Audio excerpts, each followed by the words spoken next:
என்னோட வெப்சைட் இருக்கு, ஸ்ருதியர் laboratories website இருக்கு. என்னோட வெப்சைட் சிறப்பா பண்ணிட்டு இருக்கு. அதுக்கு தனியா நான் பேமெண்ட் பண்ணிட்டு இருக்கேன். சோ உங்களுக்கு தனியா வெப்சைட் பண்ணணும்னா நீங்க ஒண்ணும் வேண்டாம். நீங்க எங்கேயாவது போய் வெப்சைட் பண்றதுக்கு எவ்வளவு செலவாகும் மட்டும் கேளுங்க. அவங்க சொல்லுவாங்க 10,000ல பண்ணி கொடுக்குறேன்னு. ஆனா கண்டிப்பா அது நடக்காது. டொமைன் நீங்களே தான் வாங்குனீங்க. எவ்வளவு வாங்குனீங்க? உள்ள போகையில ₹1 போட்டிருந்தது. வெளியில வரும்போது எனக்கு கிட்டத்தட்ட 6,500 வந்துருச்சு மேம். பர்ச்சேஸ் டொமைன் மட்டும். நீங்க டொமைன்றது என்ன? நீங்க வீடு கட்டுறதுக்கு ஒரு இடம் வாங்கியிருக்கீங்க, அவ்வளவுதான். அது கல்லு, முள்ளு, செடி எல்லாமே இருக்கும். அதுல ஒரு இடம் வாங்குறதுக்கு நீங்க ஒரு 7,000 ரூபாய் கொடுத்து அவங்க வாங்கியிருக்காங்க. அந்த இடத்தை நீ சுத்தம் பண்ணணும், அதுக்கப்புறம் அப்ரூவல் வாங்கணும், அதுக்கப்புறம் செங்கல் மணல்லாம் வாங்கணும், சிமெண்ட் எல்லாம் வாங்கணும், அப்புறம் மேசனை கூட்டிட்டு வந்து கட்டணும். அந்த மேசன் தான் வெப்சைட் டிசைனர்.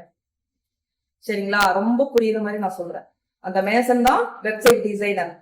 இப்போ ஒரு வீடு கட்டுறதுக்கு அவன் பாதியில தொட்டு விட்டுட்டு போனானா இந்த டொமைனை வேற எவனுமே எடுத்து பண்ண மாட்டான். புரிஞ்சிருச்சுங்களா?